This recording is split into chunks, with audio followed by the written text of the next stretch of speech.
periodista. Hernán Olano es abogado y doctor en Derecho Canónico, es experto, como muy pocos en Colombia, de lo que pasa en la Santa Sede. Hernán, un gusto saludarlo y gracias por atendernos. Juan Roberto, buenos días, muchas gracias por la invitación.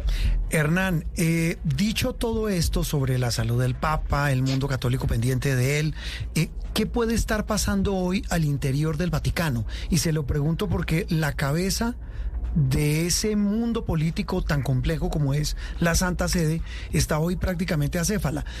Alguien dirá, ¿eso funciona solo? ¿Eso es tan así? Pues en cierta forma funciona solo. Lo que ocurre es que si el Papa llegase a renunciar, hay un, por así decirlo, vicepapa, que en este caso es el cardenal irlandés Kevin Joseph Farrell. Él es el actual jefe del dicasterio o prefecto para el dicasterio de los laicos, la vida y la familia, y en caso tal de renuncia o de fallecimiento del Papa es quien queda encargado del gobierno de la Iglesia junto con la gobernadora del Estado de la Ciudad del Vaticano, que es una monja que el Papa primero había nombrado a Rafaela Petrini como vicegobernadora, pero que apenas hace unos cuantos días, más o menos el 10 de febrero, la designó entonces para reemplazar al cardenal Fernando Verges Alzaga, que era el presidente. Debido a esta neumonía bilateral, si el Papa decide eventualmente renunciar o pues hay un desenlace negativo hacia el fallecimiento, tanto el cardenal Camarlengo como la gobernadora, en este caso del Estado de la Ciudad del Vaticano, son los únicos que quedan en su cargo. Todos los demás cargos cesan en la Santa Sede. Y el cardenal Camarlengo tiene como primera medida que pedirle a todos los dicasterios un informe económico, revisar el presupuesto de la Santa Sede, revisar qué asuntos hay pendientes y pedirle entonces al decano y vicedecano del Colegio Cardenalicio que convoquen a las congregaciones generales, que es como unos diálogos iniciales para de esa manera poder ya meterse en la Capilla Sixtina bajo llave, es decir, empieza el cónclave. El cónclave hasta que haya humo blanco. Doctor Olano, ¿cómo es visto en este mundo del Vaticano y de la Iglesia Católica que el Papa no renuncie pese a que prácticamente está imposibilitado por temas de salud para ejercer su función? ¿No sería mejor que el cardenal Farrell ya estuviera en encargo? No, porque este caso solo se da bajo la renuncia o el fallecimiento. Ha habido de pronto enfermedades más graves en los pontífices desde que se tiene noticia de prácticamente los últimos 45 años, por ejemplo, con ocasión del atentado a Pablo VI en las Filipinas, cuando un peruano lo acuchilló, pero no alcanzó a herirlo. Luego también con el atentado al Papa Juan Pablo II, cuando estuvo también en lo que se conoce como el Vaticano III, que es el Hospital Policlínico Gemelli. Le dicen el Vaticano III porque primero en el Vaticano, luego Castel Gandolfo y en tercer lugar por las enfermedades de los papas. Está bueno. Y está bueno. En este caso, el Papa Francisco ha estado hospitalizado en 4 oportunidades. Esta, si bien ha revestido, lógicamente, complicaciones, no solo por el volumen corporal del Papa, que está bastante redondito, como lo pude apreciar personalmente, sino que también pues, por los corticoides, los antibióticos, la misma terapia, pero según los diferentes comunicados y prácticamente desde el miércoles, cuando se dio a conocer que la primera ministra italiana, Giorgia Meloni, lo visitó, pues pareciera que es la convalecencia de un abuelo del mundo en el cual ya una de sus hijas fue a preguntarle cómo seguía. Mire, Hernán, hablamos con Hernán Olano, experto en derecho canónico, muy experto en temas de Vaticano. Papólogo, esa es la mejor referencia. Hernán, eso, digamos, en lo que atañe a la interinidad, a lo que está pasando en este momento mientras el Papa está convaleciente y está hospitalizado. Pero es inevitable, decíamos al comienzo, hablar de esa sucesión.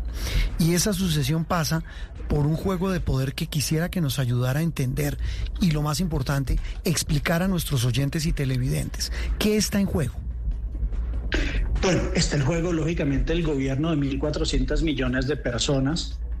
Debido a la salud del Papa, pues hay muchas candidaturas de pronto en ciernes, pero eso prácticamente solo se decide con el Veni Creator Spiritus, que es una oración que rezan los cardenales poco antes de ingresar a la Capilla Sixtina y es la inspiración del Espíritu Santo. Sin embargo, no podemos desconocer que hay 252 cardenales de la Iglesia, de los cuales hay 138 electores, es decir, menores de 80 años, y que generalmente cuando se dan circunstancias como estas, siempre el primer candidato es el secretario de Estado, así como ocurrió en 2013, cuando se creía que el primer candidato sería el cardenal Tarcisio Bertone. Hoy en día se piensa que un candidato puede ser el cardenal Pietro Parolin, quien después de haber sido nuncio en Venezuela, llegó siendo arzobispo a Roma y el Papa en uno de los 9 consistorios, es decir, 9 reuniones de nombramiento de cardenales, lo nombró. Parolin tiene apenas 70 años, es decir, que está, digamos, en una edad intermedia entre todos los cardenales. El más joven es un cardenal polaco, que a su vez es el cardenal de la eparquía para los católicos ucranianos en Australia. Él tiene 45 años. Luego sigue el cardenal Giorgio Marengo, que tiene 50, que es el cardenal de Mongolia, es italiano. Y de ahí para arriba hasta los 99 años, con Monseñor Angelo Acerbi, quien siempre estuvo dedicado a la diplomacia, fue aquí nuncio en Colombia, estuvo secuestrado en la Embajada de la República Dominicana en el año 80, incluso allí celebró un matrimonio de unos guerrilleros del M-19, como recordarán algunos de los oyentes ya mayorcitos. ¿Usted me recuerda ese nombre, Hernán?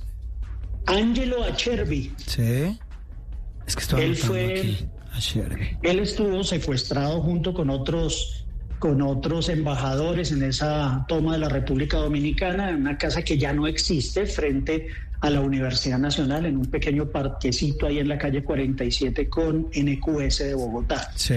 Entonces, él es el mayor, tiene 99 años, el Papa le concedió el título, digamos que es un cardenal emérito, así como tenemos nosotros como cardenal emérito que recibió el título después de los 80 años, su eminencia el cardenal Jorge Enrique Jiménez Carvajal, de Cartagena.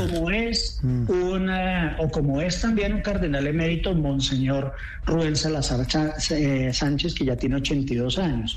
Entonces podríamos mencionar candidatos.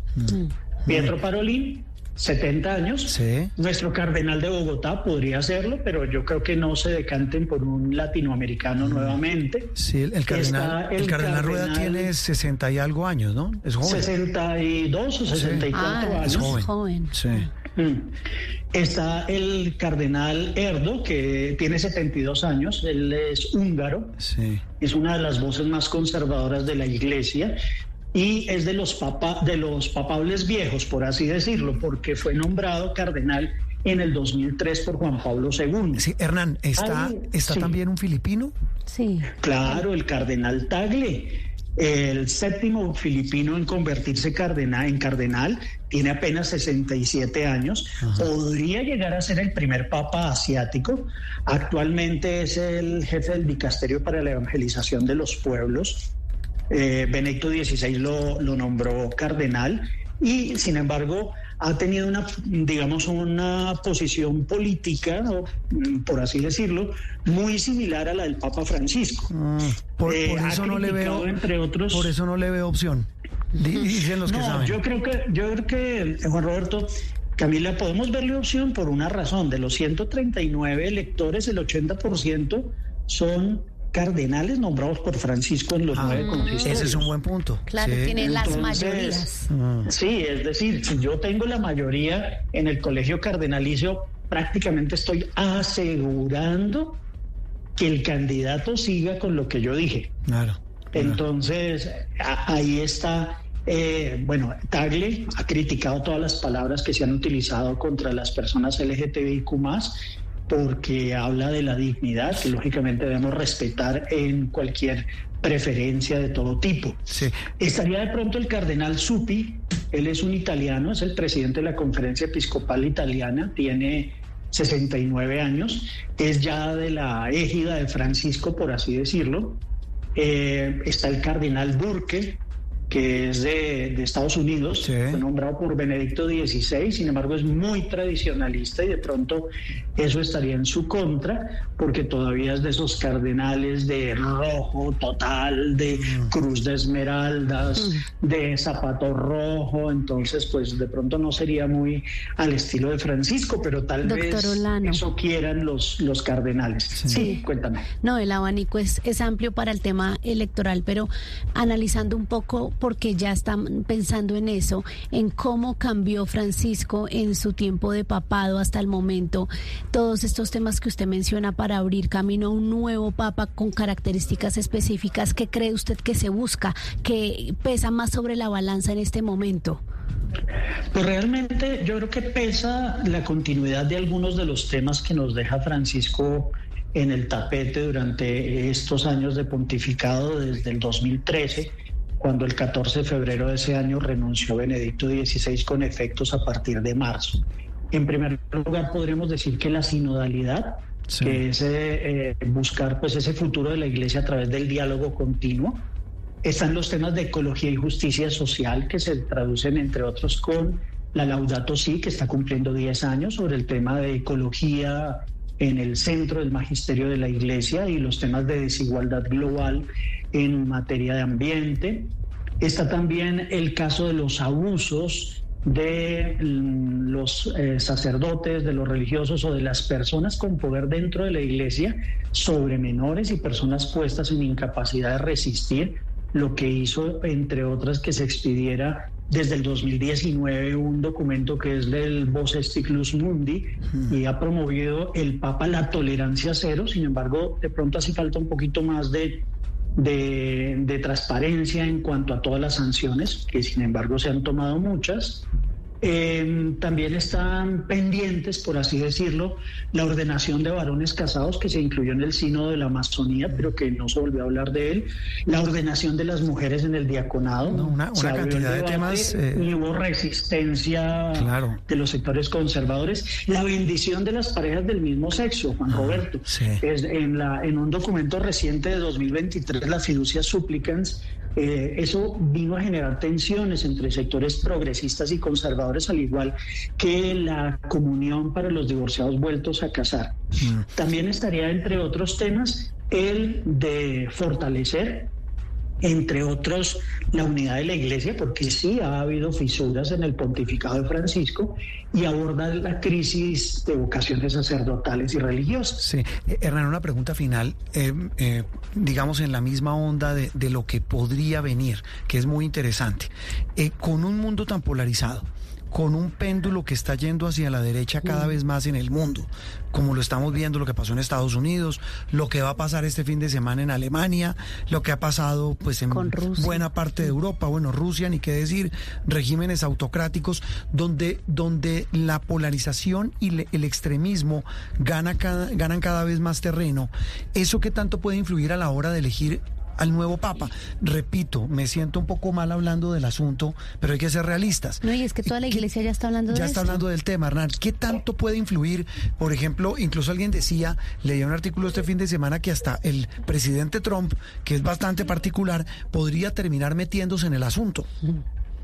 Sí, efectivamente. Bueno, es que Francisco insistió en que la Iglesia debe ser un hospital de campaña, es decir, un espacio de acogida para todos sin excepciones. Pero ahí encuentra, sin embargo, en los mensajes particularmente del Ángelus los domingos, llamado a diferentes regiones por la paz o en lucha contra las desigualdades, etcétera. Creo que también ha quedado pendiente que, sin embargo, Parolín ha ido en misión la visita de Francisco o de un papa a Rusia y a China.